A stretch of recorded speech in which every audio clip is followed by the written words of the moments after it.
physical priesthood. And I just thought this was really, really good chart on the Sadducees and Pharisees. I'm going to get this printed out and put it on a thing for us so that we can all look at it. I'm sorry? Where'd you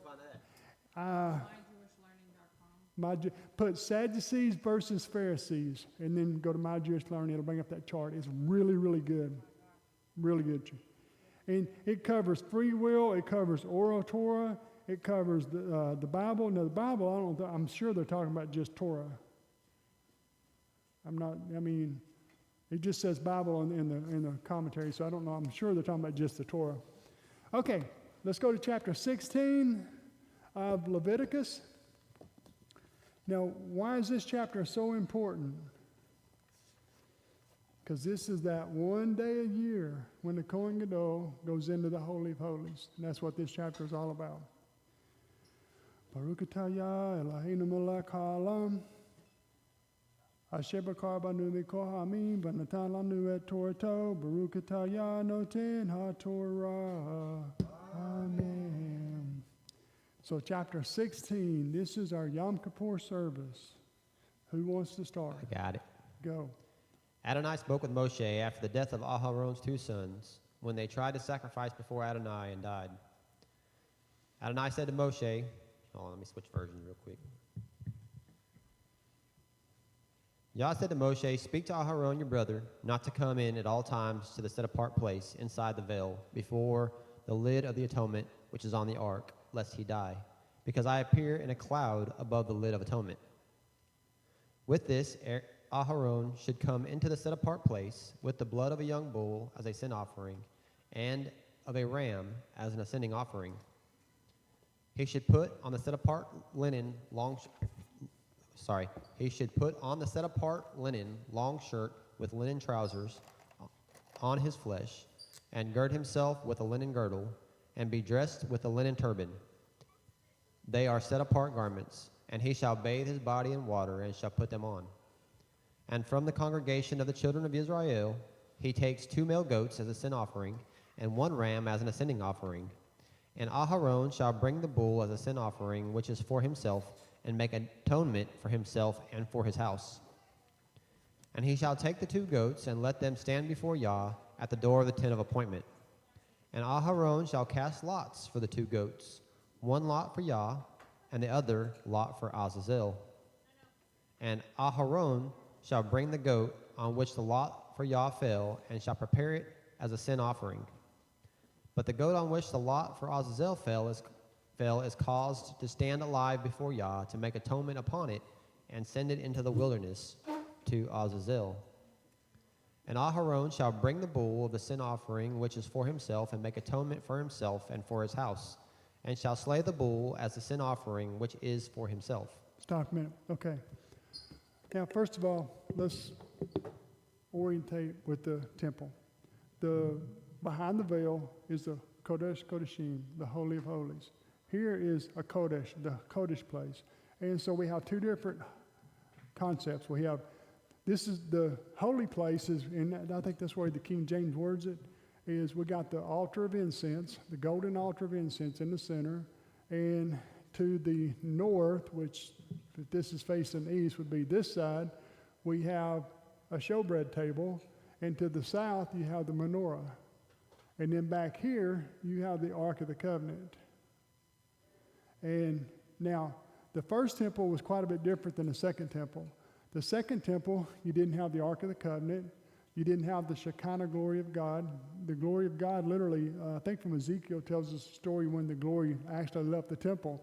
I know in the Talmud they talk about, they explain a little bit different. They say that when the glory of God literally left the first temple, it stopped. There's like a cloud went up and it stopped and turned and looked at the temple and then straight up.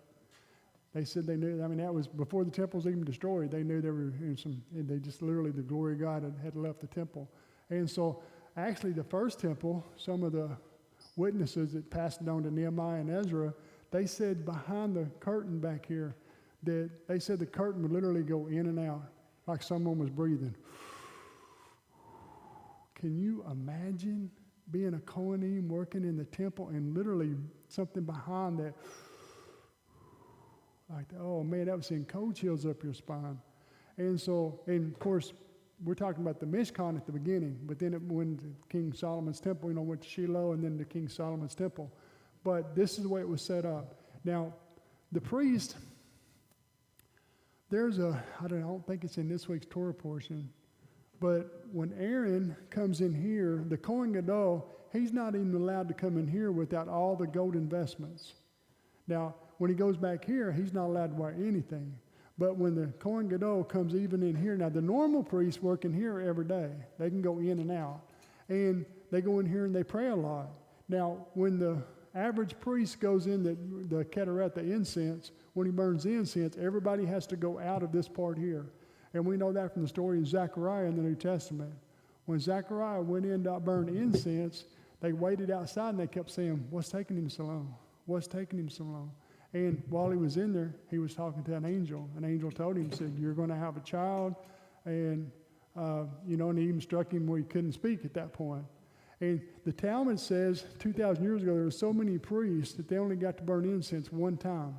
When they drew the lottery for that, and it's funny because here we're talking about lotteries. It's a Yom Kippur, it's different, but it's still lotteries. When they drew the lottery for the incense, they burned it of a morning time and the afternoon. But there were so many priests, one time is all they got to do it. And so then the Kohen Gadol, now he's not even allowed to come in here without his gold investments on. So why can the average priest come in here, but the Kohen Gadol can't? It says, "Lest you die." So Yah's telling him, said, if the Kohen Gadol even comes in here without his gold investments on, he could die. But people take that out of context and they read that verse. And like I said, I should have wrote this down. I don't even know which portion it's in. I don't think it's in today's portion. But people get the idea that Kohen Gadol goes back here in the Holy of Holies with his gold investments. And that's not true. He does not go in the back with gold on at all. He wears 4 vestments, the same as the average Kohen. Now, these vestments are holy. So the Kohen Gadol, when he goes back here with those vestments and he comes out, they set up a mikveh outside here somewhere, and the priests gather around where nobody can see him. He takes a mikveh, he changes. On Yom Kippur, he does about 4 or 5 times he goes back there. And every time he has to take a mikveh, he has to wash his hands and his feet, and the rabbis put a lot of fence laws, and in cases like this, I think you should have as many fence laws as you can because, you're talking about a serious situation.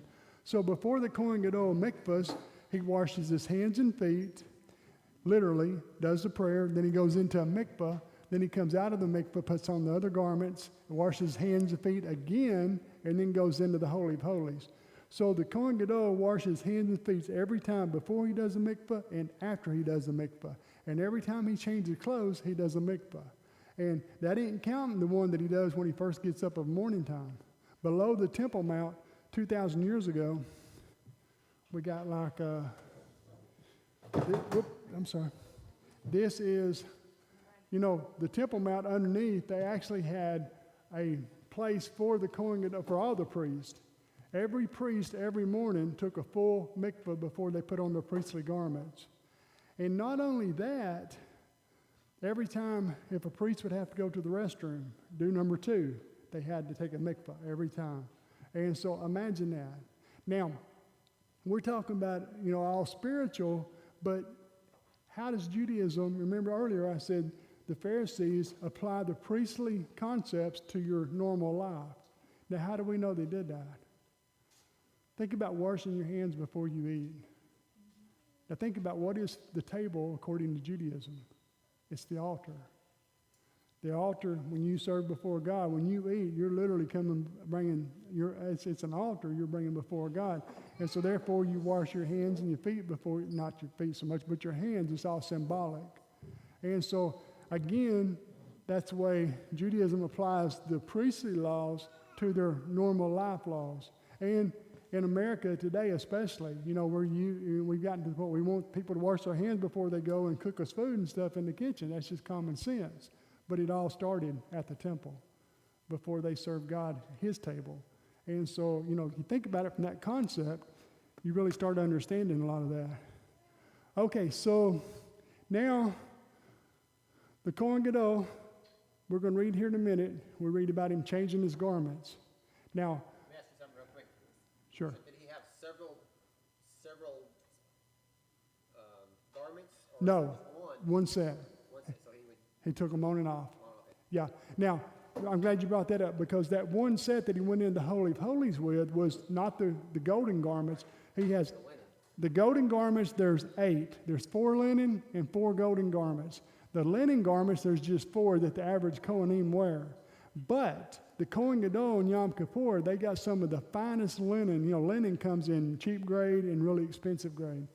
The Kohen Gadol and Yom Kippur got some of the finest linen they could get. I don't know where they got it from, but it was Talmud says it was very expensive. And he made his linen garments for going into the Holy of Holies out of that. Now, when he comes out of the Holy of Holies, once he changes those garments are stored away. They're never used again. And he never, ever wears those garments outside this area, this fence area.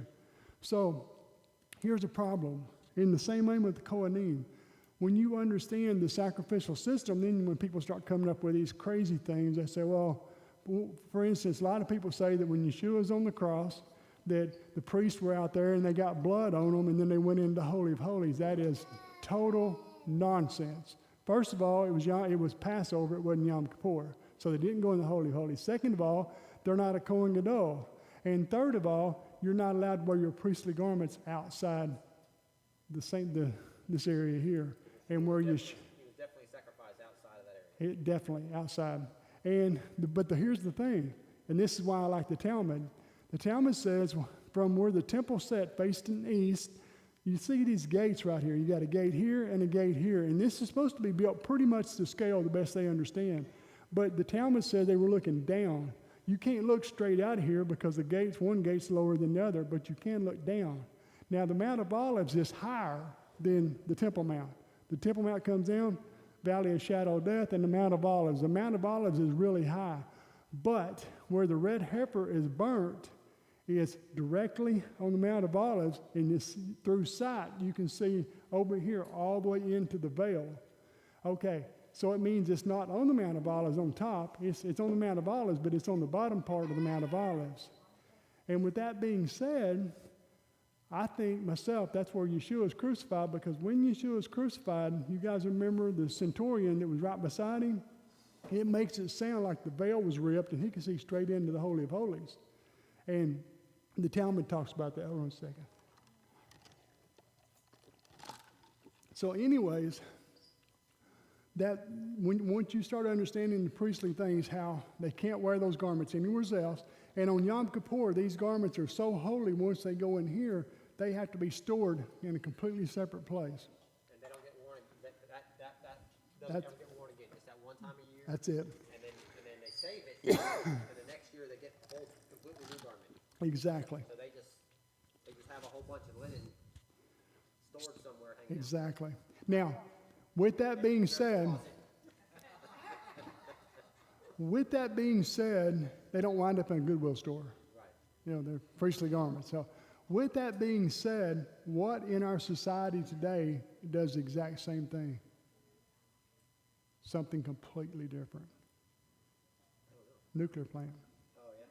When you come out of a nuclear plant, when you go into the containment building during the shutdown, you come out, usually you got 2 or 3 places, sometimes at least 2 sometimes if you're in the containment part, and you take off. Exactly. You take off these you got all this covering.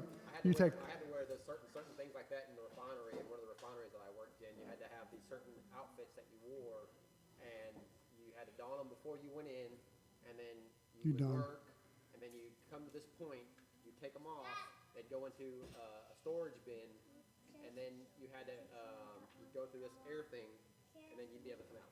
Yeah, see, I worked out the nuclear plant as security, and I got to see all that all the time and stuff. We never went into containment, but we were there when they came out, and they'd have to take all that off. And those garments, they can't just take them and wash them. Those garments are taken, stored somewhere, and they're never used again. And that's what the nuclear plant, you got all this nuclear waste and stuff that just builds up over and over and over. But you're right, it's the exact same thing with the Kohen Gadol's garments. And when he used them, they're never used again. Now, the average priestly garments, the average priest, Their garments at Shemini Atzeret are actually, some of the old garments are stripped, and they use those strips for wicks. And they would have big bows outside of the temple, big, way up high, and they would literally throw these priestly garments over in there, and it would wick the oil over, and they would light up all Jerusalem with that. And so, but now to make you think outside the box, and I'm not saying this is the way it is, but we don't know.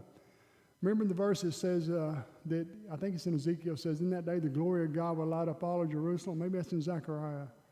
I'm not sure. It's either in Ezekiel or Zechariah. What if we're talking about in a physical context? What if we're talking about an energy source that literally lights up all of Jerusalem? Because we're finding all kind of really neat stuff with energy today that's just amazing. And what if, I hate to use this expression, but the kids can understand this. You guys remember the movie Monsters, Inc.? Some of you know the cartoon.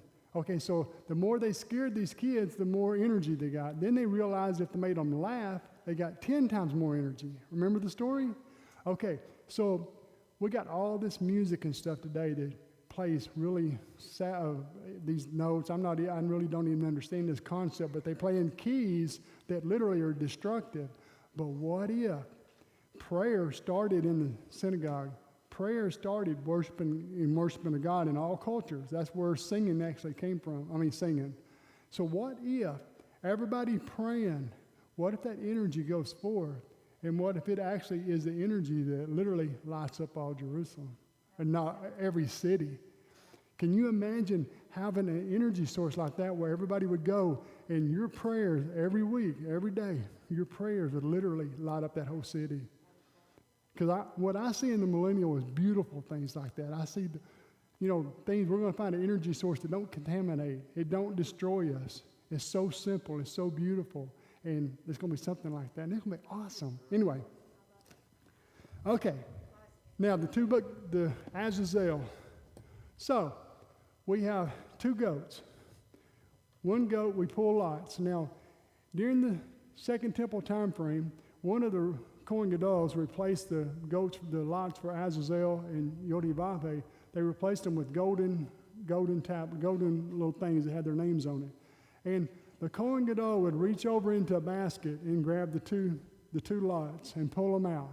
He'd say, the right hand is the goat for Yodivave. The left hand was the goat for Azazel. Now, when the right hand, if the Kohen Gadol got the golden tablet, the lot for Azazel in his right hand, they knew it was going to be a bad year. They were already things that they knew. If he pulled up the 2 lots and the one for Azazel was in the right hand, it was like, this is going to be a bad year. But if it was in the left hand, they were confident it was going to be a good year. From the time Yeshua was crucified, the last case that the Sanhedrin judged in the chamber of hewn stone was Yeshua. He was the last case, and then the earthquake. Remember the earthquake immediately? Okay, so that's the last case judged. And then the Sanhedrin moved 10 times before they were completely destroyed, which is another pattern there. But Yeshua was the last case judged. And so I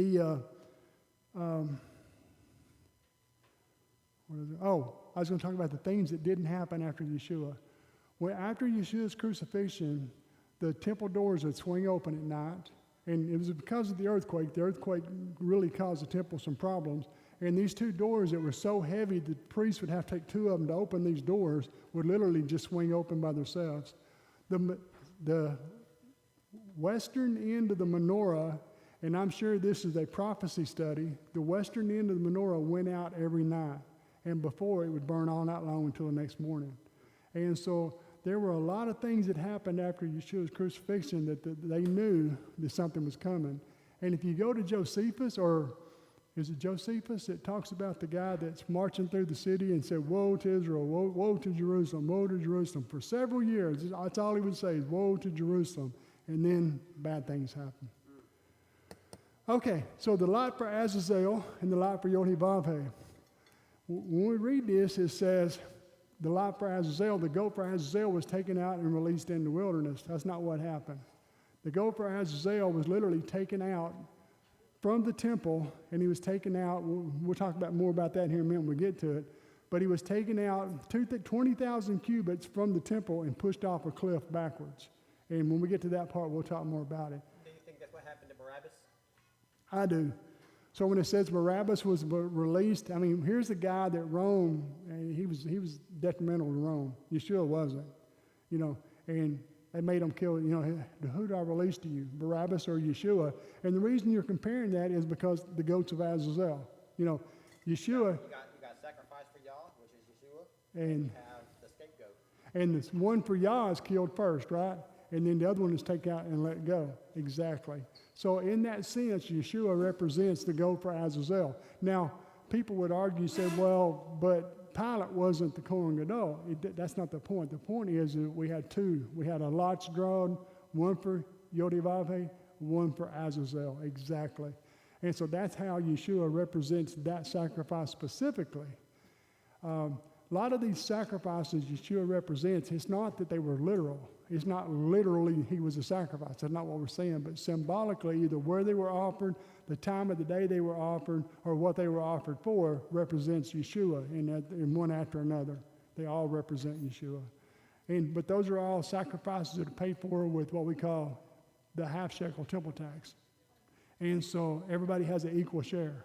And that's the best part about it, because the rich don't have more, the poor don't have less. Everybody has an equal share in Yahshua. I bet Barabbas had no idea what was coming. Just like the scapegoat. The scapegoat had no idea that he was going to be shoved off the cliff. Yes. And Barabbas probably thought he was about to be free, running free, doing whatever he wanted to again. And Before he knew it, he was shoved off a cliff. And the scapegoat, and that's the reason I always use the argument that, yes, Barabbas had no idea what was coming, and he didn't live a long life. He didn't live much after that. But with that being said, the goat for Azazel was literally taken to a cliff, and like I said, when we get there, there's some more history I'll share with you on that. He was literally stood up and pushed over backwards down a jagged cliff.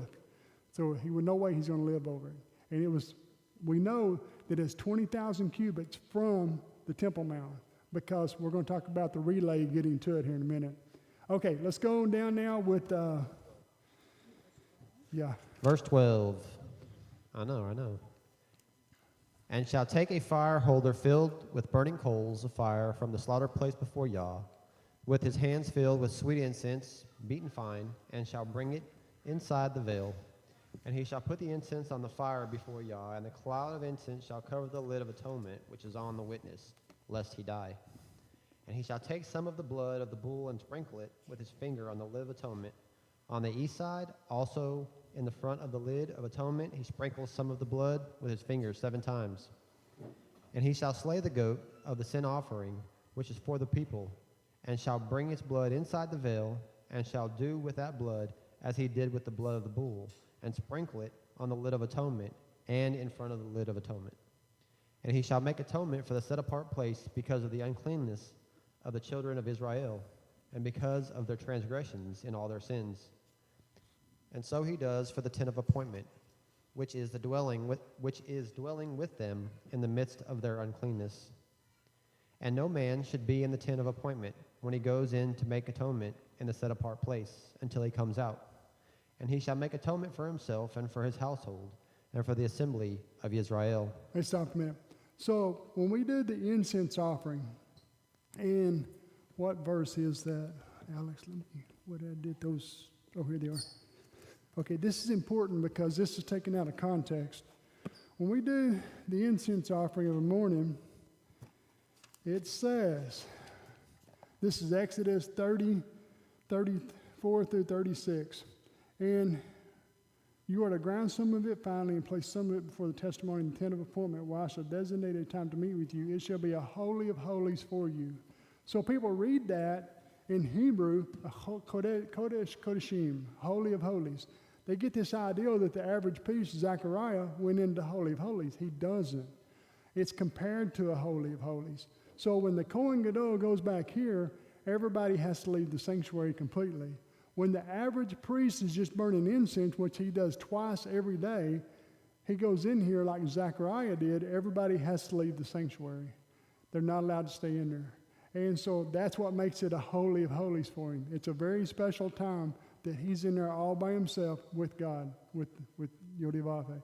And so but when we read that in Exodus, and if we don't understand context, we'd say, oh, the average priest, when he was burning incense, was Holy of Holies, and it wasn't. He only went into the Holy of Holies one day a year, and the incense is burning twice every single day. But just like the Kohen Gadol, when he goes back here, no one is allowed to be in the sanctuary period. When the average priest comes into here, you're right, no one has to be in this sanctuary either. They have to go outside. And that explains why Zechariah was like, what's taking him so long? Or that when Zechariah was in there, they were like, what's taking him so long? So that's what that verse means, that no one's allowed to be in there when he goes into the Holy of Holies. Okay, go. Verse 18. And he shall go out to the slaughter place that is before Yah, and make atonement for it. And he shall take some of the blood of the bull and some of the blood of the goat, and put it on the horns of the slaughter place all around. And he shall sprinkle some of the blood on it with his finger 7 times, and cleanse it, and set it apart from the uncleanness of the children of Israel. And when he has finished atoning for the set apart place, and the tent of appointment, and the slaughter place, he shall bring the live goat. Then Aharon shall lay both his hands on the head of the live goat, and shall confess over it all the crookedness of the children of Israel, and all the transgressions and all their sins, and shall put them on the head of the goat, and shall send it away into the wilderness by the hand of a fit man. And the goat shall bear on itself all the crookedness to a land cut off. Thus he shall send the goat away into the wilderness. Stop. Now, where's that? Is it in Jasher? It says, or is it Enoch? It says all sins were ascribed to Azazel. And so when you see it right here, this goat for Azazel said all sins are confessed upon the head of this goat, and then it bears the burden out in the wilderness. What does Azazel mean? I don't know. There's a. I used to know what it meant. It's a negative. Well, we watched a movie. There was a movie that was made about Azazel, and it was a spirit. It was an evil spirit, and it would, if you allowed it, it would come into you, and it would jump from person to person, and it could never die. Okay. But it was just a movie. Right. From like Jewish lore, it's like an evil spirit that can jump from person to person. But so this goat, it says taken by a fit man out, and there's different translations, but by a fit man out in the wilderness. And people say, well, what does that mean? It's not just released into the wilderness. The goat for Azazel, you're only allowed to go 2,000 cubits on Shabbat, especially a holy Shabbat like this. Yom Kippur is the Holy of Holies. It's the holiest day of the year. And so they're not allowed to travel more than 2,000 cubits. So what they would do, somebody would take the goat from the temple itself, and they would go to the first relay point. And the relay point was 2,000 cubits from the temple. They did this 10 times, and the guy waiting there would take the goat to the next relay point. And the 10th guy would take it to the destination. So we know that where Azazel was pushed off that cliff was 20,000 cubits from the temple. So I'm sure they know today exactly where it's at. And so because of that right there, we know exactly. And there were 10 relays. And there was some other things that happened, but I thought that's kind of interesting that we know 3,000 feet. Well, if you go by 18 inches. Now, where do we get 2,000 cubits at, though? A lot of people overlook this. Sabbath day's journey is 2,000 cubits. So the Hebrew word for Azazel means scapegoat. Means what? Scapegoat? Scapegoat? Okay. So why do we get 2,000 cubits for a Sabbath day's journey? Where does that come from? Because Yeshua talks about it in the New Testament, that it talks about it says literally a Sabbath day's journey. So where do we get that from? What's the purpose of a Sabbath day's journey? And why 2,000 cubits? You remember when they traveled in the wilderness, the ark would go forth, and everybody had to stay 2,000 cubits away from the ark. When it traveled, the nearest person on either side of the ark was 2,000 cubits until it got to where it was going. That's where we get the 2,000 cubits from. And so when the ark would travel, everybody would wait and it would go out, and then when they were 2,000 cubits away, then the next group would follow behind. But the first group would take the tent part. They would go first, set up the tent wherever they're going, and then the next one would bring the ark in the middle of this group. And once they got there, they weren't 2,000 cubits away. They would, they were all kind of there together. But when they traveled, they were 2,000 cubits away. How long is 2,000 cubits in our age? Like 3,000 3,000 feet. Well, yeah. See, now here's the thing. We got three different measurements. You got the cubit, the common cubit, 18 inches, the temple cubit, 20.4, and the short cubit, 17.5. Now, this is fun for you kids. Y'all listen to this. Y'all gonna like this.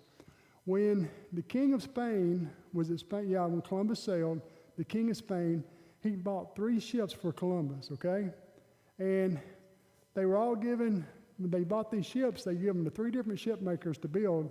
And they said, you build this, he gave them the size of the ship. And he said, I forget how many cubits the ship was, but a cubit was from here to here. One guy's ship was 7 foot longer than the other one. But they all built it according to their own cubit. Now think about that. No, that's a real fact. That's really cool. Stuff like that makes history fun when you understand that. Because if God told me to build a ship, and he told Moses to build a ship, my ship's going to be a lot bigger than Moses's. I'm sorry? Isn't there an Egyptian cubit? Yeah, I'm sure there are, yes, probably so. Somebody else. Okay, so, and that was a good question because a cubit, if we're using just a common cubit, you're talking about 3,000 feet. And I'm not saying it had to be exact to the inch, but, we get a pretty good idea of how far that is. Right, exactly. Now we got shipbuilders over here measuring cubits. Okay, let's go on down. All right, go. Verse 23. Aharon shall then come into the tent of appointment, and shall take off the linen garments which he put on when he went into the set-apart place, and shall leave them there. And he shall bathe his body in the water in the set-apart place, and shall put on his garments, and shall come out and prepare his ascending offering, and the ascending offering of the people, and make atonement for himself and for the people. Stop a minute. Okay, kids, y'all gonna like this since y'all are into the cubit. Back in the old days when we measured a horse, from the ground to its withers, right here on its neck, is measured in hands, like this right here. Now, a guy with white, now hands aren't near as going to be as different as cubits because the average, you ain't going to be off that much. On a cubit, you could be off 2 or 3 inches. But when you measure the horse, the average horse is like 14, 15 hands tall. And that's how they measure them. That's how when they say, when you got a horse, you say it's 15 hands tall, then it was 15 of these all the way up to the back of its withers right there on its neck. Yep. Okay. Verse 25. And burn the fat of the sin offering on the slaughter place. And he who sent away the goat to Azazel washes his garments, and shall bathe his body in water, and afterwards he comes into the camp. And the bull for the sin offering and the goat for the sin offering, whose blood was brought in to make atonement in the set-apart place, is brought outside the camp. And they shall burn their skins and their flesh and their dung with fire. And he who burns them washes his garments, and shall bathe his body in water, and afterwards he comes into the camp. And this shall be for you a law forever.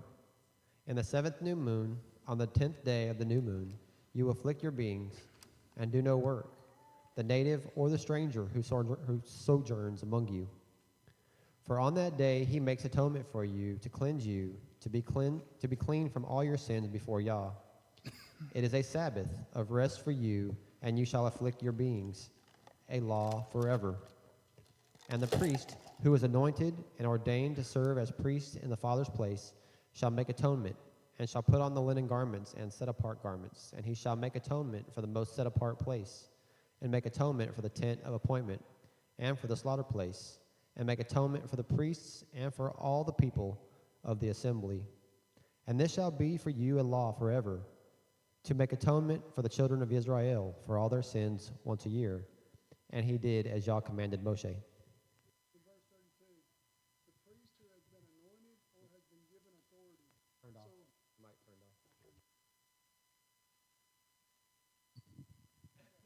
off. So the priest is either given authority or he's been anointed or he's given authority. And so God is already prophesying what's coming. He already knew they were going to mess up. He already knew they weren't going to be anointed no more, and they're just going to have to go down from giving authority. And so at the very beginning, all the way through King Solomon's temple, all the Kohanim the priests were actually anointed. the Kohen Gadol. And then the kings were actually anointed. They had enough oil that Moses made in the wilderness to anoint all the kings and the Kohen Gadols until we get to the time of Joshua or Josiah, and then everything was hidden. So before the temple was destroyed, King Solomon's temple, everything had already been hidden. Josiah, somebody seen it coming. A lot of people think it was Jeremiah, shared with them. He already had a dream that it was coming. They already had a dream that Solomon had built the temple, as a part of the temple as an elevator. Now think about that. And these two columns, Boaz and Joachim, were actually elevated. They were actually filled with sand. And they said that one of them, either Jeremiah, I think it was Jeremiah, had a dream, literally busted the bottom of them, and the sand came out, and it all went down into a sunken mode. And they say they hid the stuff, the menorahs. When the king of Babylon came in, there was nothing to take. There were a lot of gold, but it was like small stuff, like the gold stuff they would drink out of. They didn't get the menorahs. They didn't get the showbread table, the altar of incense. They didn't get any of that. And King Solomon, here's how much gold was in there. Before King Solomon's temple was destroyed, you know, Beth and I went to Israel, and you see pictures of the menorah up there. We sat down for hours outside the menorah there at night, and we were just motel right there beside it. And we got to look at the menorah every night for hours and sit out there. The wind was blowing. It's so beautiful. And and of course, you can't understand it if you hadn't seen the menorah, but can you imagine Solomon building 10 more of them, exactly like the first one? And not only that, he built 10 showbread tables. He built 10 golden altars of incense. None of that was taken by Babylon. Babylon took a few of the gold, a little bit of the gold stuff, but they didn't get the good stuff. Now, the second temple, when it was destroyed, they actually took the menorah from the second temple, but the stuff that was in the first temple was never taken. It's all been hid until this day, and they're going to find it. And the second temple 2,000 years ago, the Roman soldiers, the Arch of Titus in Rome shows the Roman soldiers coming into Rome carrying the menorah. They literally have the menorah. We know the Vatican has the menorah from the second temple. And they have the showbread table from the second temple and the golden altar of incense. That's the three most important things out of the second temple that we know Rome has. But the first temple, they didn't get any of that. And there's a lot of difference. See, that's why stuff like that makes history fun. Especially, I wish we had a full-size menorah built like out of copper, of course, but if we had a full-size menorah to show you how big it actually is, it would be amazing. And then you can understand what Solomon did. I mean, he had a lot of gold. He built a lot. So, Yom Kippur, the 10th day of the 7th month, is the holiest day of the year. That's when we fast. The Day of Atonement, Yom Kippur, that's the day we fast. That's the day we afflict ourselves. And actually, it doesn't say fast. It just says afflict yourself. And that's how they always translate it, is we fast on Yom Kippur. And there's a lot of traditions you want to do. They're really cool, some of them. They're really good understanding of why they do some of the traditions is very important. The Kohen Gadol, 7 days before Yom Kippur, they sequestered. They set him aside all by himself. And they sprinkled him on the 3rd day and on the 7th day. Actually, I think it's 8 days before Yom Kippur. And then after the end of the 7th day, he's automatically clean, just in case he touched a dead body somewhere and nobody knew about it. And so they literally set him aside for 7 days, 8 days. And then at Yom Kippur, he would go, he'd take a mikveh that morning down below the Temple Mount. When he came up and did all of his work, he would take a mikveh 5 times, wash his hands and feet 10 times, going in the Holy of Holies. And he wasn't even allowed to look at the ark. Now, you got to remember, there's no light in there, okay? It's all dark. But there's probably some, what do you call it, ambient lights, And so when he goes in there, he has to fog up the whole room so that he don't look up on the ark. Because if he looks up on God, it could be a death penalty. He said, literally, you fog up the room, you light this incense that you see that you die not. And so the Kohen Gadol, after Yom Kippur, would come out and they would have a feast for him, if he survived. If you went in on Yom Kippur, you didn't die, then there was a little festival for him. Now, in the Second Temple time frame, at the very beginning of the Second Temple, when Nehemiah and Ezra came back from Babylonian captivity, there were some really good Kohen Gadols. They lasted a long time. But after that, they got a bunch of them that just bought that position. They didn't live long, you know. A lot of them just served 1 year, sometimes maybe 2 or 3 years, but they didn't live very long. Why was that? Well, apparently they were wicked. You know, they didn't necessarily die on Yom Kippur, but they just didn't live a long life. And so I think they said the last of the righteous Kohen Gadols, that this guy was in there for, I don't know, 40, 50 years, a long time. He was a long time. What was his name? Shimon the Righteous? Shimon of Zedek? I think was one of the last righteous Kohen Gadols. And so there's a lot of history when you go back and look at the Kohen Gadols of the Second Temple time frame. Now, history. Most of you don't know history that much. You really don't think about it. Who are the Hasmoneans? The Hasmoneans. Who are the Hasmoneans? Okay, I Who- went to that time. Okay, who are you need some hearing aids? I couldn't resist. Okay, so the Hasmoneans were Judah Maccabees. They were called they were actually the Hasmoneans. Maccabee just means the hammer. And we know that from Hanukkah. The Maccabees, attacked the Antiochus's people and all that. So the Second Temple time frame, the Maccabees, the Hasmoneans, they weren't the Sadducees. And so the Sadducees didn't like them because they were taking over the priesthood. And the Pharisees didn't like them because they became the kings at that time.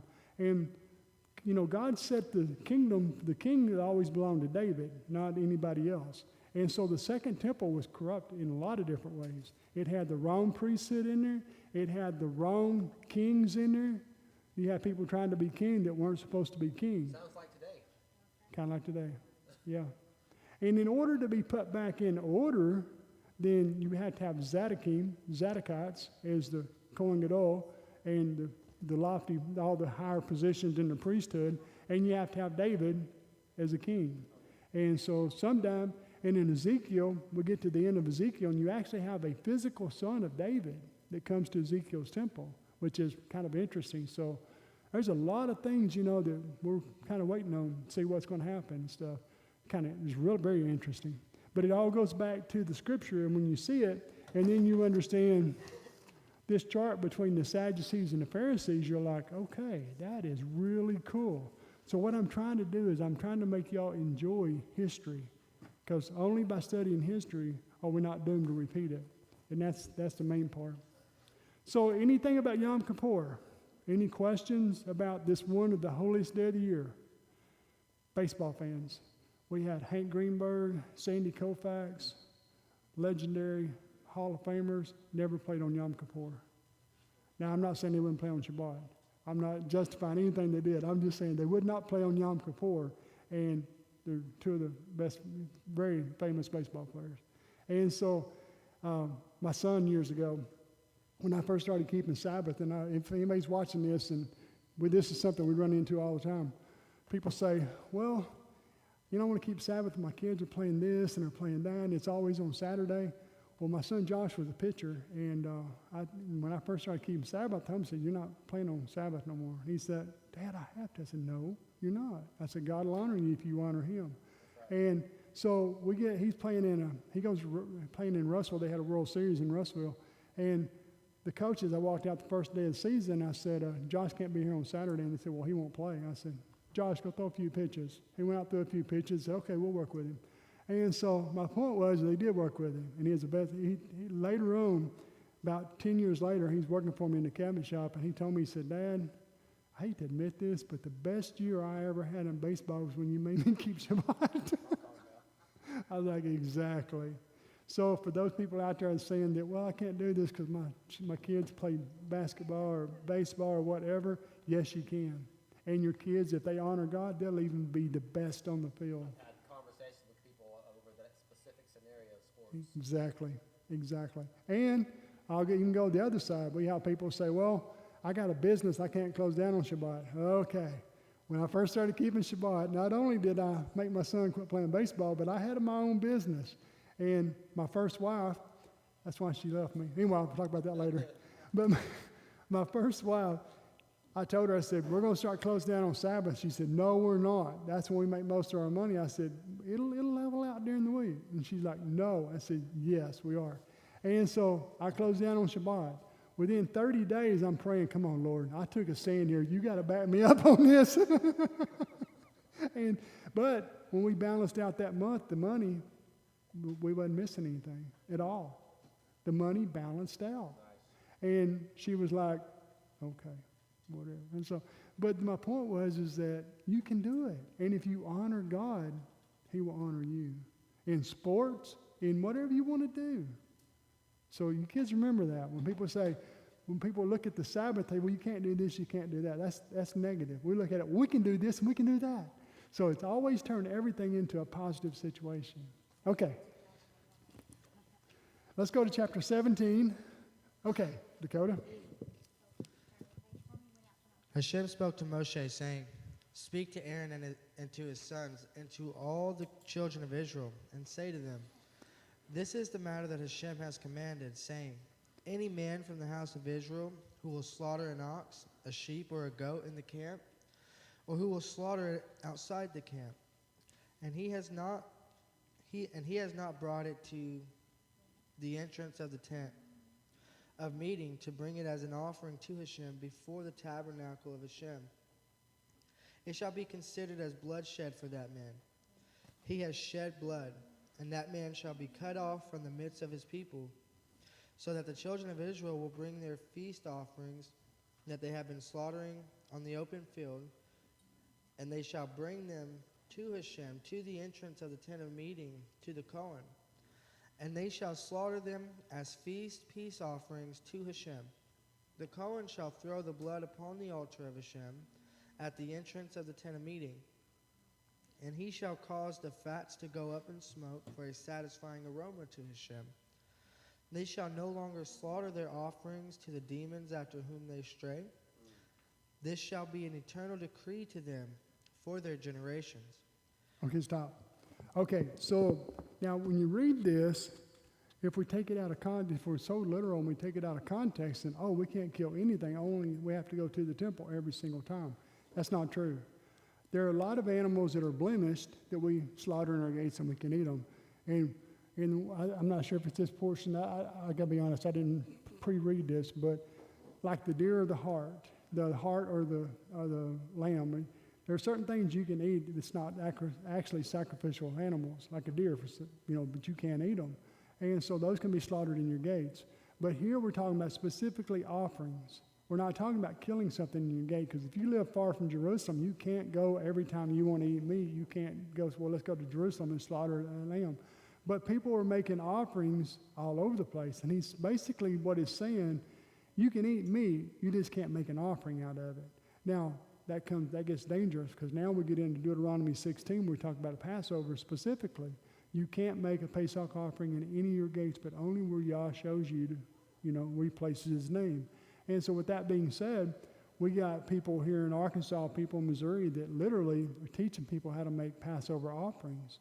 And, it's like we read one verse, and it says you shall do this forever. But people take that and they overlook the other verse that says, and you will not do it but where I place my name. So basically, we kind of pick and choose. We say we want to do this. We're going to do it our own way, but he's already clearly said not to do that. You will not make a Passover in your gates, but only where I place my name. And so what I'm trying to say is that with offerings, everything has to be done certain ways. You can eat meat, but you can't make an offering out of it. So what makes an offering? Then we have to get rabbinical, because, we really do. We have to, what makes an offering? The blood. If we do something with the blood, then we've just turned just a normal animal we're going to eat into some kind of offering, and that's where the danger comes in. So we got a blemished animal. So let's say we're going to eat a lamb. We're going to kill a lamb for supper. We can do that. We just can't make an offering out of it. So we can't do anything with the blood outside the temple area. It has to be poured out to the ground. And another way to make sure that there's no problems, how would you, if you were kind of worried about that and you said, well, what if I'm making an offering? How would you get out of it not being an offering? There's one simple way. It's really easy. Make sure the animals you offer are blemished, because they can't be taken to the temple. And so let's say you got a bunch of animals, you got a bunch of lambs. For yourself, you would pick the blemished ones to make an offering. In that way, there's no question that it's not an offering because it can't be taken to the temple. So I'm saying there's a lot of different ways of looking at these things. But it's not saying you can't eat meat. It's just you can't make an offering outside the temple area. Okay. Let's go down to verse 8.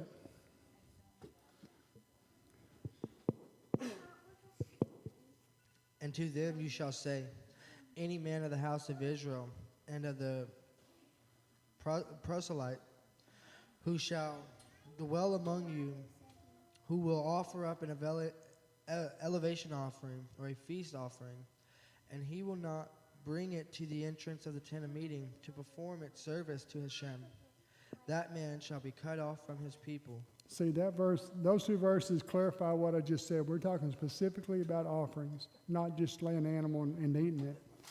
Okay, verse 10.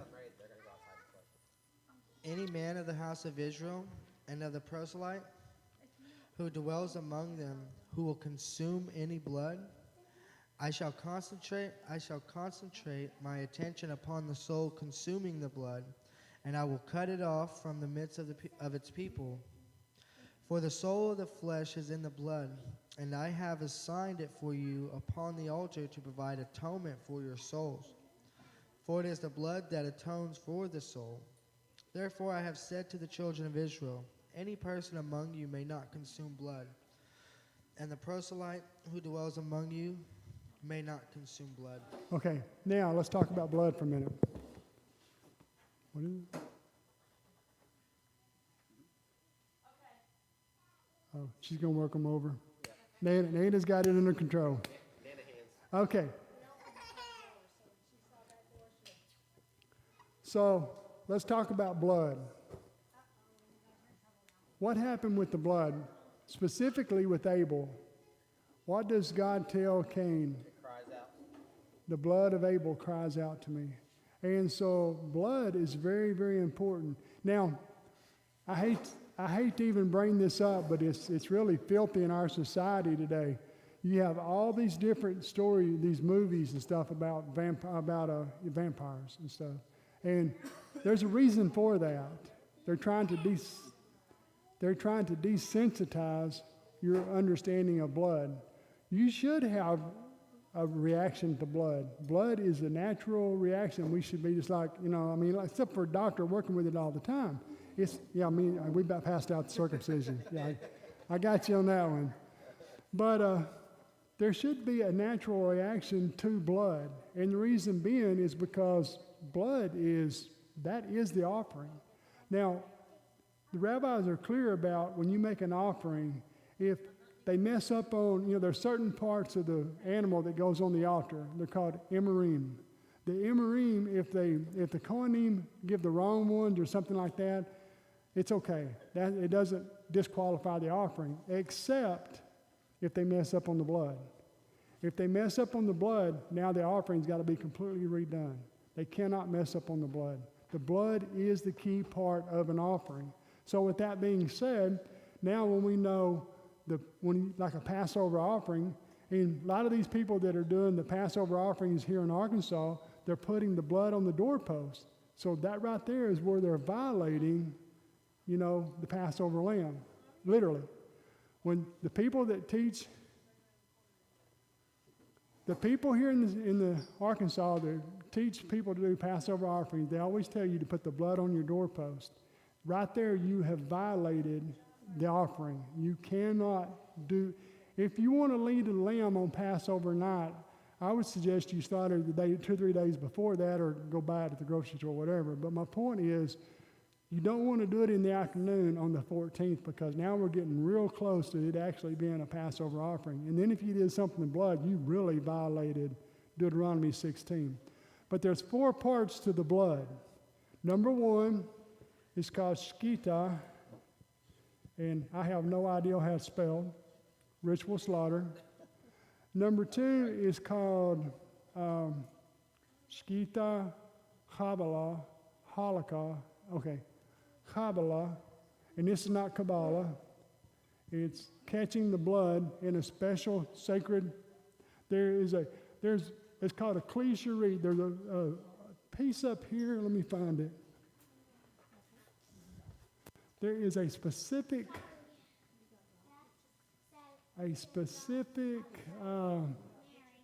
right here. It's called a mizrach. It's got a pointed bottom on it. And the reason it's got a pointed bottom on it, it can only be set in the container. Okay. Quiet. Okay, so the mizrach has to be set in a container where it holds it upright. And the reason we do that is because when you catch the blood, the priest can't just set it down somewhere. The blood has to go to the altar. And then it's all cleaned up and put back in the container. They try to set it down somewhere and it spills. It spills, exactly. So Shkita, Kabbalah, Halakha, and this means to walk. And it's also Judaism, we said your halakha, what is your walk? And so halakha means to walk towards the altar. And then the last one is called zericha, and that means to throw the blood on the altar. And different offerings have different. Some of them you just put the blood on the corner. Of course, you don't have to know that, but the Kohen do. They put the blood on the corner. If it's a sin offering, it goes on all four corners. If it's different kind of offerings, it's, the Kohanim have to understand that. But how many of these can you do if you take an offering to the temple? Which one of these can any individual do if you know what you're doing? Can you slaughter it yourself? Yes. But you got to know what you're doing. Okay.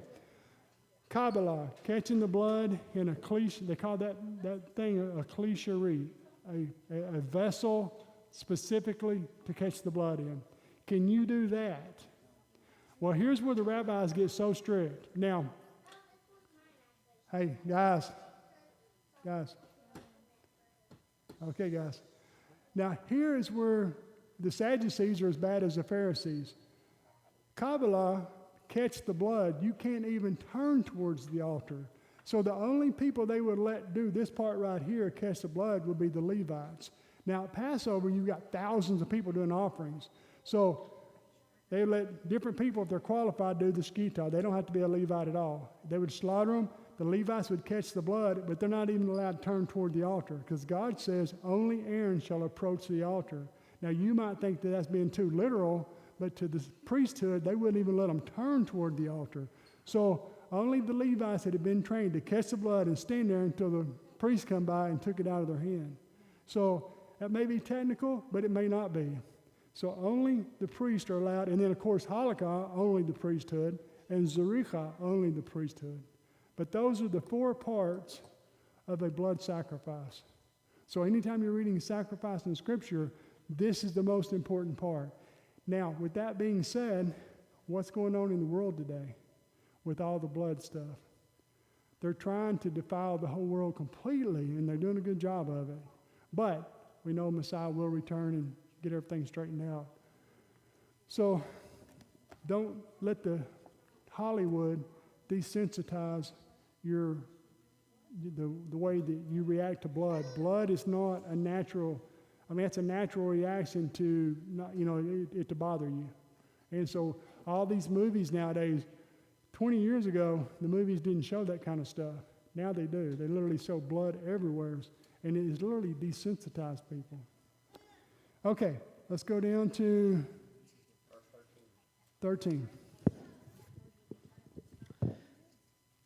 Any man of the children of Israel and of the proselyte who dwells among them, who will trap a beast or bird that may be eaten, he shall pour out its blood and cover it with earth, for the life of any creature. Its blood represents its life. So I say to the children of Israel, you shall not consume the blood of any creature, for the life of any creature is in its blood. Whoever consumes it will be cut off.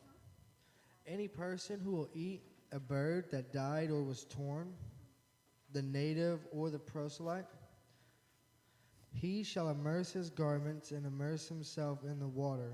He shall remain contaminated until the evening and then become pure. But if he does not immerse his garments and does not immerse his flesh, he shall bear his iniquity. Now, this one right here is one that throws me into shock when I'm reading the Mishnah, and it talks about tumah. Tumah means uncleanness, but they call it the uncleanness of the throat. And what do you mean? Tumah of the throat. Well, this bird, it says if you eat this bird that's been torn, it's unclean, but you've already ate it, so you got the tumah literally by eating it. And so some of the things they point out, it really threw me into shock. Cause, I mean, it complicates things, but I mean, it's right there. It's biblical. So why would you eat this bird that's been torn? You didn't know better? I mean, I don't know. Starving? Well, or somebody served it to you, and then somebody else said, hey, they actually tore that. And so, you know, it's kind of like an animal that's been torn. You're not allowed to eat it. But this one, the bird that's been torn, but you do eat it. So it gets really complicated. And again, that was the job of the priesthood to, you know, that you didn't have to worry about all this stuff, that they understood what was going on. And why? Because the most important job, what are they doing? Now, we're reading all this and we're forgetting the main purpose. What is the main purpose? Coming before God. Okay? So imagine Queen Esther. Queen Esther was the queen. Anytime the king wanted his bride, he called for her. But when he was on his throne, she wasn't even allowed to come before him unless when she came before him, she broke protocol. But what did she do? She fasted. Esther respected the king enough to know that if I go before him, I could be put to death. But she knew she had to for the situation. So she broke protocol, but before she did, she fasted. So what I'm trying to say is that these things we study, especially from a Sadducee point of view, from the priesthood, it's all about protocol. It's all about approaching the king. Do you have to do this if you eat at home? Well, you have to pour the blood out. I mean, there are certain things you just don't do, and we know that from Scripture. But most of it is about protocol, approaching the king. So if you wanted to go to the temple, if the sacrificial systems do start and you wanted to be part of it, you've got to understand protocol, and you have to do things a certain way. You're not even allowed to give the priest a priestly portion if you don't understand this stuff. Why? This will blow your mind. If you're unclean, and we know there's unclean is not a sin, but there are 1,000 things that make you unclean. If you're unclean and you touch teruma, priestly portions, it has to be burnt. Now, ladies, you're cooking your bread and you pull off that little corner of dough. It said, give the priest a piece of every dough when you make your bread. You pull off that piece of dough. Now, if you're unclean, if you've touched a dead mouse that day, it don't matter if you've taken a shower, a bath, all that. If you touch the dead mouse and then later on you touch the priestly portion of bread, it has to be burned. You can't do anything with it. So sometimes this stuff sounds complicated, and I'm trying to make it as simple as possible, but it is complicated. It gets really complicated. So, hey, Ronan, back up, let her read, bud. Okay, so we finished that chapter. Chapter 18. Go. You can Adonai, you can have this chapter. Okay, thank you. Adonai said to Moshe, speak to the people of Israel. Tell them, I am Adonai your God. You are not to engage in the activities found in the land of Egypt where you used to live. You are not to engage in the activities found in the land of Canaan where I am bringing you, nor are you to live by their laws. You are to obey my rulings and my laws and live accordingly. I am Adonai your God. You are to observe my laws and rulings. If a person does them, he will have life through them. I am Adonai. None of you is to approach anyone who is a close relative in order to have sexual relations. I am Adonai. You are not to have sexual relations with your father, and you are not to have sexual relationships with your mother. She is your mother. Do not have sexual relations with her. You are not to have sexual relations with your father's wife. That is your father's prerogative. You are not to have sexual relations with your sister, the daughter of your father, or the daughter of your mother, whether born at home or elsewhere. Do not have sexual relations with them. You are not to have sexual relations with your son's daughter or with your daughter's daughter. You do not have sexual relations with them because their sexual disgrace will be your own. You are not to have sexual relations with your father's wife's daughter born to your father because she is your sister. Do not have sexual relations with her. You are not to have sexual relations with your father's sister because she is your father's close relative. You are not to have sexual relations with your mother's sister because she is your mother's close relative. You are not to disgrace your father's brother by having sexual relations with his wife because she is your aunt. You are not to have sexual relations with your daughter-in-law because she is your son's wife. Do not have sexual relations with her. You are not to have sexual relations with your brother's wife because that is your brother's prerogative. You are not to have sexual relations with both a man and her daughter. No, I'm sorry. You are not to have sexual relations with both a woman and her daughter, nor are you to have sexual relations with her son's daughter or daughter's daughter. They are close relatives of hers, and it would be shameful.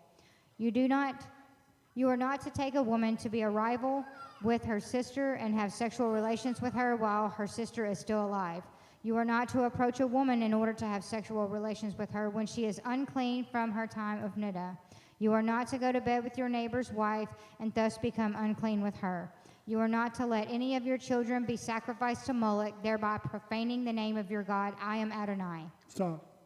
Let's go back up to, you should not take a woman in addition to her sister. Okay, so the Torah, was the Torah the same that Moses gave us that it was at the beginning? Think about that for a minute. The Torah that Moses gave us, is it the same as at the beginning? No. You know what? How can we prove that? Jacob took Leah and Rachel. And probably the other two, Zilpah and Bilhah, were probably daughters of maidservants. So there's a good chance that they may have all four been sisters. But regardless, a lot of people in Judaism talks about that quite a bit. So regardless, did Jacob break the Torah? No. Now, later on, at the time we get to Moses, now it's about 200-something years till we get to Moses. When we get to Moses, now he's starting to add things into it. So now you don't marry a sister. Now, I'm going to tell you that when Yeshua returns, there's going to be more added to it. Like at the beginning, it doesn't say anywhere in here about a cousin. Now, Judaism is, now you're thinking, oh, it's kind of sick. Well, unless God says something, you can't do it. Judaism to this day, sometimes they will literally marry a cousin. And they can't forbid it, but they don't encourage it.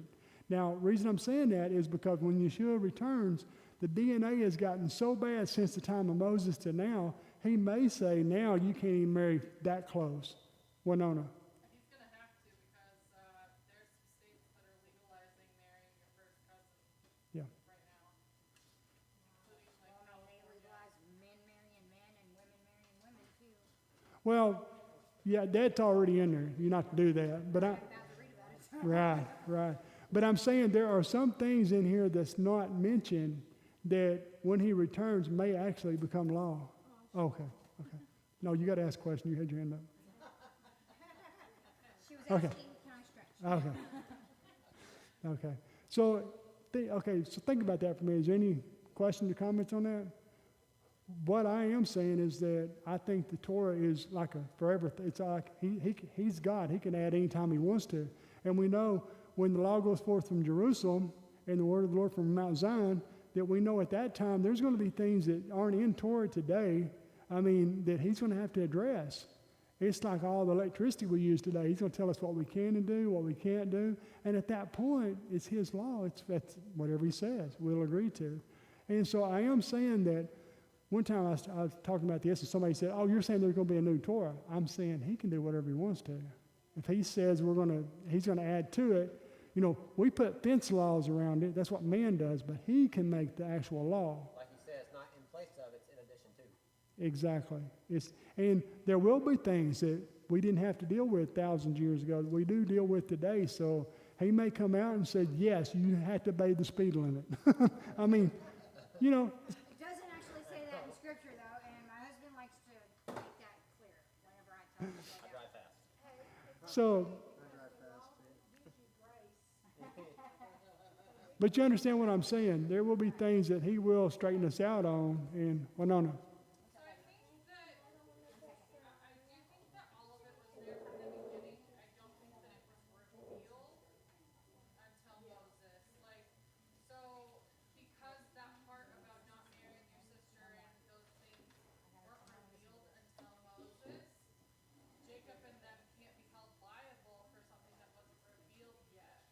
Right. Because there's no adding to Torah.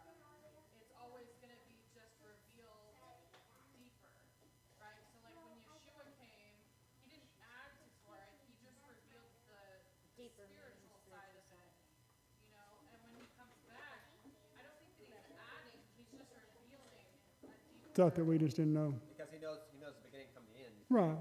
So he already knows about things that we don't even know about that's coming in the future. Right. Of flying cars or trains or whatever. Right. So Okay, let's go. You can't put those in the Torah because they don't have those in the Torah. Okay. Verse 22. 22. You are not to go to bed with a man as with a woman. It is an abomination. You are not to have sexual relations with any kind of animal and thus become unclean with it. Nor is any woman to present herself to an animal to have sexual relations with it. It is perversion. Do not make yourselves unclean by any of these things, because all the nations which I am expelling ahead of you are defiled with them. The land has become unclean, and this is why I am punishing it. The land itself will vomit out its inhabitants. But you are to keep my laws and rulings and not engage in any of these disgusting practices, neither the citizen nor the foreigner living with you. For the people of the land have committed all these abominations, and the land is now defiled. If you make the land unclean, it will vomit you out too, just as it is vomiting out the nation that was there before you. For those who engage in any of these disgusting practices, whoever they may be, will be cut off from their people. So keep my charge not to follow any of these abominable customs that others before you have followed, and thus defile yourselves by doing them. I am Adonai, your God. Okay, now I'm going to challenge you. at some point we're going to be spit out of this land. Well, but the idea of the land spitting you out goes back to my theory. The land is like a person. You know, you get all these filth and it just vomits you out. And so he literally compares the earth to, like I do with a person. But what were the sins of Midian? What did Midian do with Balaam? Balaam says, you can't defeat Israel, but you can cause them to defeat themselves. And what did they do? Sexual sins. Now, so sexual sins are sexual sins as bad as idolatry? No, they're not. How do we know that? We clearly see, well, we see a pattern. I can't say it's law, but we do see a pattern. Sarah tells Abraham, go back to our people. Now, Laban, they were idolaters, but they weren't guilty of the sexual sins. Sarah says, these people of the nations around me, they make me sick. There's something about those people that literally made Sarah sick, and it was the sexual sins. And we know with Midian, and it's funny because Joshua chose 1,000 from each tribe. That's 12,000, right? To go out and fight Midian, destroy them all. Okay? In Revelations, we have 12,000 from each tribe, which is 144,000. So it's a multiple times 12. It's the same story. But it says these 144,000, they're virgins. Now, what does that mean? We're not talking about a physical virgin, because I'm thinking it's a spiritual virginity. But take these 144,000, and who can a Kohen Gadol marry? Only a virgin. So the 144,000 in Revelations is telling us these are, Yeshua in Hebrew says he's our Kohen Gadol. The 144,000 are his specific bride, not Yodi Vav. We'll go back to that whole concept of, who is the bride of God and all that. But specifically, for sure, we know that the 144,000 are definitely Yeshua's bride, because he is the Kohen Gadol B'Hashemayim, and they're supposed to be virgins, and these 1,000 were killed because of sexual sins. So, what I'm trying to get at, what the two things that Hollywood does more than anything, murder and sex, and they desensitize us to all of it. It's not good. You should have a reaction to blood. If you don't, you've been watching TV way too much. Your conscience has been seared, and mine has too. I mean, I've watched way too many John Wick and Aggressive, you watch those too? Yeah, okay. So, but we both agree it's probably not good for us. It desensitizes us to too much blood. I remember years ago when they actually first started, before that, you see killing on TV and all that, but they didn't show all the gore. Now you see it all. They have desensitized us, and that is not good because Just want to say, watching John Wick, he's used as an excuse to watch bad shows too. So. Okay, so, but we do got to understand this right here, this chapter. Now think about context. We just talked about Yom Kippur, judgment, and then we go into sexual sins. It's serious. This is something. Now, a few years ago, I saw a survey, and it said that the majority, the divorce rate was, okay, I'm going to give y'all a test, and you think about the answer to this. Beth knows this, so you can't say anything, but think about the answer to this. This survey said that the divorce rate was higher in the church than it was in the secular world about 10 years ago. It was a true poll, true survey. How would you answer that?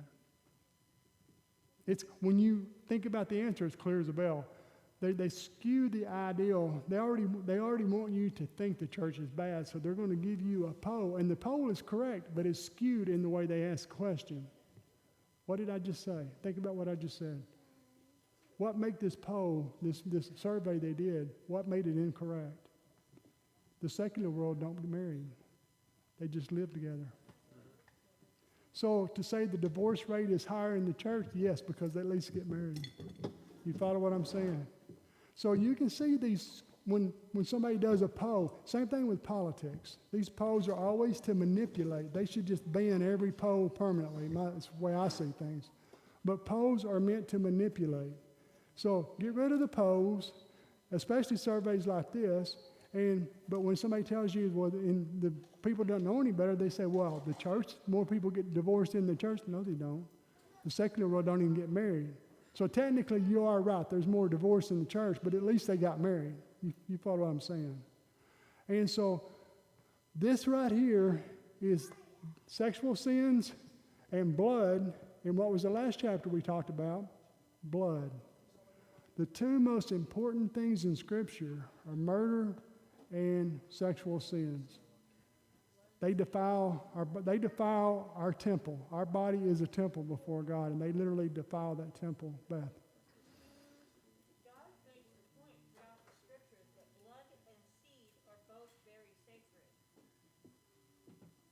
And they're tied, and they're also very tied. And so there are so many laws that address blood and seed. Exactly. That tells us that it's very sacred and it's something we should take very seriously. We should take it very seriously. Now let's talk practicality. So, I got to tell you the story. I'll make it quick. I visited a friend of mine who was Pentecostal, and it was a small church one time. And I go in there, and it's actually a cousin, and it was a small congregation, and they started, that thing about confessing your sins before each other. They take that literally out of context. They all started standing up and telling everything they had ever done. And this was 30 years ago. And over time, their kids did exactly the same thing, everything they did. Now think about what I just said. They literally, in the congregation, I was a murderer. Oh no, I was a whoremonger. I was a drunk. I did this. I did that. And their kids turned around and did everything over time that their parents just confessed to. Confessing your sins one to another is if I offend Ray, I come and I talk to him. It's not me going before the whole group and saying, I did this, blah, blah, blah. And the reason that is, we've all done things we've messed up on, especially us adults. Not the kids, but the adults have. We don't go before our kids and tell them everything we did. They don't have a right to know that. They don't need to know that because we want them to grow up in a righteous lifestyle. So if we want to break a generational curse, don't openly confess everything that we ever did that was wrong. We got to start stopping it. And we got our kids, we want them to live a righteous lifestyle. Because what happens, I guess it's this mentality or what, but the kids at some point say, well, Dad did it, why can't I do it? Mom did it, why can't I do it? And I'm not judging anybody. I'm just trying to give you good advice, especially for the little guys growing up. We want to stop it. We want to quit talking about the nonsense that we did. We've all done things wrong. We all fell short of the glory of God. But now we want our kids to grow up in the most beautiful life we can get them to grow up in. And because of that, let's don't bring up the things we did. I mean, one to another we can. That's just, for purposes. But we got to be careful about that. Because I did see that. And in that congregation I'm talking about, I watched all those kids grow up because I knew them all. And they all did the same thing their parents did. It's like a generational curse. And it kind of, I'm going to say something else. It actually became bragging. It's like one person said, I did this, and the next person had to do more than that. And then the next person had to one-up them. And so next thing you know, everybody is confessing to everything. Then it got my turn. Know how bad they were to now prove how good they are, which it's like that makes no sense. It doesn't make any sense whatsoever. So don't read those verses and take them out of context. Confessing your sins one to another. If I offend you, come and talk to me and let's get that worked out. And that's what that means. That don't mean bring it up in front of a congregation and, trying to, especially in front of our children. That right there is the future that's our future. And we want those children as sinless as possible. We don't even want to plant those seeds in their heads. You understand what I'm saying? Very important. All right, that's this week's Torah portion.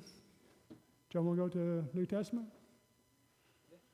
What verse? Where is it? Anybody know?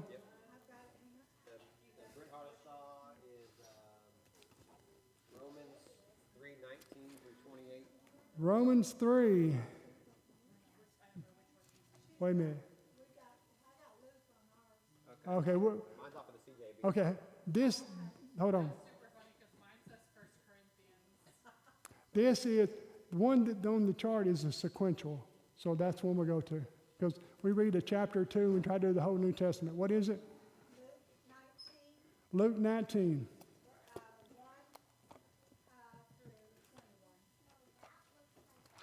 Luke 9, just one chapter?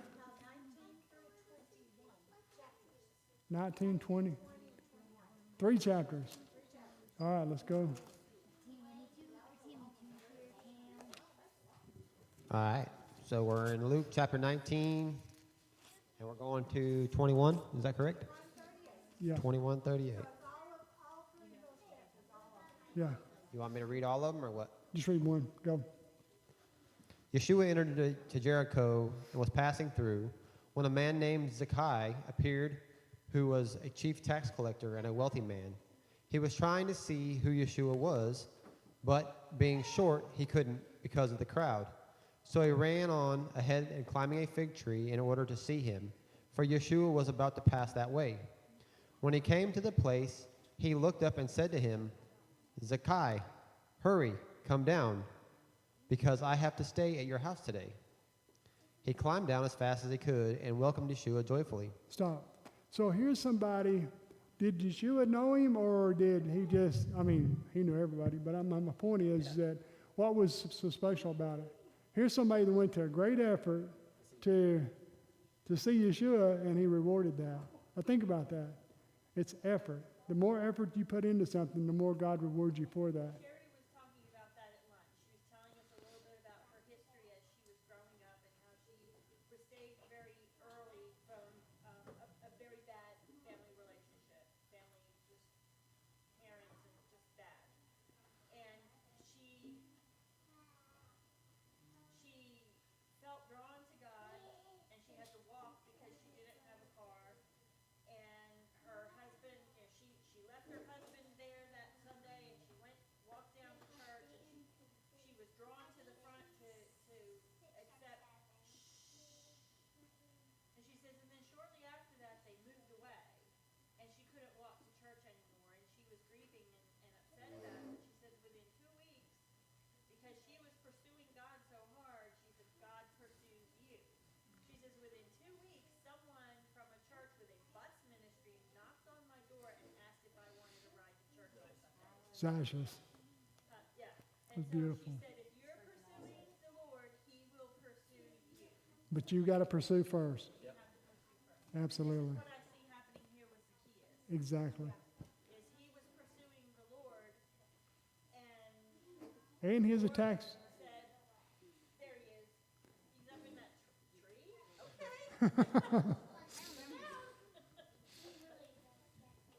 All right, verse 7. And seeing it, they all grumbled, saying, He has gone in to stay with a man who is a sinner. But Zacchaeus stood up and said to the master, Look, master, I give half of my possessions to the poor. And if I have taken whatever from anyone by false accusation, I repay fourfold. And Yeshua said to him, Today deliverance has come to this house, since he also is the son of Abraham. For the Son of Adam has come to seek and to save what was lost.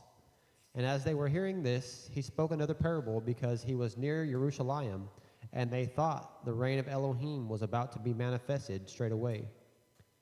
He therefore said, A certain nobleman went to a distant country to receive for himself a reign and to return.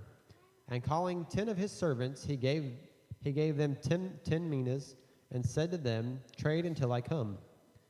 But his subjects were hating him, and sent a delegation after him to say, We do not wish this one to reign over us. And it came to be, when he came back, having received the reign, that he sent for these servants to whom he had given the silver, in order to know what each had gained by trading. And the first came, saying, Master, your mina has earned 10 minas. And he said to him, Well done, good servant, because you were trustworthy in a small matter, have authority over 10 cities. And the second came, saying, Master, your mina has earned 5 minas. And he said to him also, And you over 5 cities. And another came, saying, Master, here is your mina, which I kept laid in a handkerchief. For as I was afraid of you, because you are a hard man, you take up what you did not lay down, and reap what you did not sow. And he said to him, Out of your own mouth I shall judge you, you wicked servant. You knew that I was a hard man, taking up what I did not lay down, and reaping what I did not sow. Why did you not put the silver in the bank, and when I came I could have collected it with interest? Then he said to those who stood by, Take the mina from him, and give it to him who possesses 10 minas. But they said to him, Master, he already possesses 10 minas. For I say to you that to anyone who possesses shall be given, and from him who does not possess, even what he possesses shall be taken away from him. But those enemies of mine who did not wish me to reign over him, bring them here and slay them before me. And having said this, he went on ahead, going on to Jerusalem.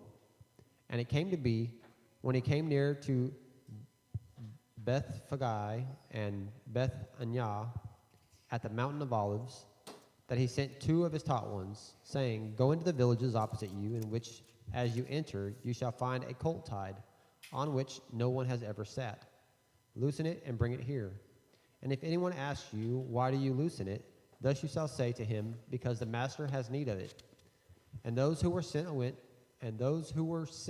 went and found it as he had said them. And as they were loosing the colt, the owner of it said to them, Why do you loosen the colt? And they said, The master needs it. So they brought it to Yeshua, and throwing their garments on the colt, they set Yeshua on it. And as he went, they were spreading their garments on the way. And as he was coming near, already at the descent of the Mount of Olives, the entire crowd of the taught ones began rejoicing to praise Elohim with a loud voice for all the miracles they had seen, saying, Blessed is the sovereign who is coming in the name of Yah. Stop a minute. Let's go back to the parables. Matthew tells it a little bit different. I don't know if it's a different parable or a different time, or it's kind of, but he says you give one man 5 talents, and he doubled it and had 5 talents. He gave another man 2 talents, he doubled it and had 2 talents. He gave the one guy 1 talent, but he didn't do anything. Okay, so he said give that 1 to the guy that now has 10. Okay, so there's this song in you guys, and I hate to use this comparison, but you know that song, On the First Day of Christmas, blah, blah. Okay, so they do that same thing with who knows 1, who knows 2, who knows 3, and I think the Christian version, of course, copied off that one. But who knows 1? 1 is our one God in heaven. Who knows 2? 2 are the 2 stone tablets. Who knows 3? 3 are the patriarchs, the fathers. Who knows 4? 4 are the matriarchs, the mothers. Who knows 5? And then it goes out, 5, 4, it counts down every single time until it gets all the way to 12. But 5, it said, who knows 5? 5 are 5 are the books of Moses. Okay, so we have the books of Moses. He's given 5 more. Now he has 10. 10 are the 10 commandments. So there's something in that story we're not even really seeing. Who knows 2? 2 are the 2 stone tablets. Then he's given 4. In the 4, what is the 4th commandment? The Sabbath. But also, who knows 4? 4 is the matriarchs, right? There's 3 patriarchs, Abraham, Isaac, and Jacob, and there's 4 matriarchs, Sarah, Rebecca, Raquel, Leah. Okay, so now we have the 4 matriarchs, but now wait a minute. The Sabbath is always in feminine. So now the 4th commandment, the feminine, is also the matriarchs. So the one that's given the 2 stone tablets, now he's made 2 more. Now, not only does he have the 2 stone tablets, now he has the matriarchs and he has the Sabbath. So there's more to this story. Then the one that has 1 is given to 10. 10 and 1 is 11. You know what the 11 are? 11 are the stars in Joseph's dreams. Not only that, there's another 11. Think about it for a minute. There were 11 apostles once Judah was taken out. He's telling us some stories right here. Well, there's the tribe of Levi who is set apart to serve the Lord only, and then the other 11 tribes. Exactly. Now, there's also something else. There were 11 tribes when Jacob divided his camp. Benjamin wasn't born yet. You think about that. So when Jacob wrestles with the angel, the 400 are coming with Esau. There's 11 left. And so now the one that has 10, the 10 commandments, the books of Torah, now he is part of the 11. Grafted in, ever how you want to say it, but it's all right there in that parable. Isn't that pretty cool? Okay, go on. I'm going to start back at I'm sorry, wait. I forgot about it. Okay, so they bring Yeshua a colt that's never been ridden. Now, I used to break horses. I'm telling you, we got a rodeo going on here. I mean, this thing should have been, it should have been a yeehaw. Exactly. We should have had a rodeo going on there, but we didn't. So that right there was a miracle within itself. Well, and something we don't understand from our Western point of view and our Western sensibilities is Second Kings gives us a picture of what's happening here. Second Kings chapter 9, verse 12 through 13 talks about when Jehu was made anointed king. Every man took his garment and placed it under him on the stairs. And so the tradition was when you were making yourself subservient to a king and anointing a king, you took off your outer garment, your jacket or whatever, and you laid it on the ground in front of him, and the king walked over those garments and his feet never touched the ground. And so you were saying, okay, I am hitching my wagon to yours, and you're in charge. You're my king. Yeah. Okay, now, at the same time, this is the 10th day of Aviv. This is what our theory is. The same day on the 10th day of Aviv, the Kohen Gadol would go over to Bethlehem, and he would bring a lamb over. Everybody had the palm branches. They already had it ready because, we have the Christmas parade, which I don't go to it, but all know the Christmas parade. Everybody lines up in there. You're all ready for it. This is the same thing that's happening. Yeshua basically comes in. The Kohen Gadol is bringing the lamb, but Yeshua slips in, and everybody starts laying their garments down. So not only, I never caught that part, but that's really good. So not only the people that believed in Yeshua, they were not just saying, the Lamb of God. They were literally saying, my king. They were laying their garments down before him. So all that was going on in the Kohen Gadol is saying, stop. No, stop. For two reasons. One, because they were like, who is this guy? We don't even like him. We don't want. And two, because Rome was watching, and there's no king but Caesar for anybody who's under Rome's thumb. And he's like, oh, this is bringing trouble. Those legions are going to march in here any second because of this. So they were scared. I mean, they were legitimately afraid. But why? They weren't just afraid, and this goes today. They didn't want to lose their power. Right. Now, how many people want Yeshua? How many people want Yeshua to come today, return? People in power really don't. They like the way the system is. It's all of us poor people that are sick and tired of the system. We want Messiah to come and take over. There's also scripture that says we shouldn't want that day. Huh? There's also scripture that says we shouldn't be hoping for that day. Well, yeah, you're right. It's bad things are going to happen. But we want to get past that day. So we're not looking forward to that day. Yeah. Okay, go. Verse 38, saying, Blessed is the sovereign who is coming in the name of Yah, peace in heaven and esteem in the highest. And some of the Pharisees from the crowd said to him, Teacher, rebuke your taught ones. But he answering said to them, I say to you that if these shall be silent, the stones would cry out. And as he came near, he saw the city, and he wept over it, saying, If you only knew even today the matters of your peace, but now they are hidden from your eyes. Because days shall come upon you when your enemies shall build a rampart around you, and surround you and press you on all sides, and dash you to the ground, and your children within you. And they shall not leave in you one stone upon another, because you did not know the time of your visitation. And having entered into the set-apart place, he began to drive out those selling and buying in it, saying to them, It has been written, My house is a house of prayer, but you have made it into a den of robbers. And he was teaching daily in the set-apart place. But the chief priests and the scribes and the leaders of the people were seeking to destroy him. But they did not find what they might do, for all the people were hanging upon him and listening. Okay. Alex. You read what you read right now about my house will be a house of prayer.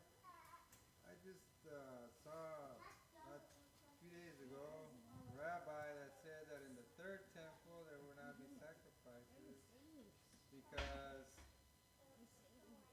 that they're going into a deeper understanding of what that was.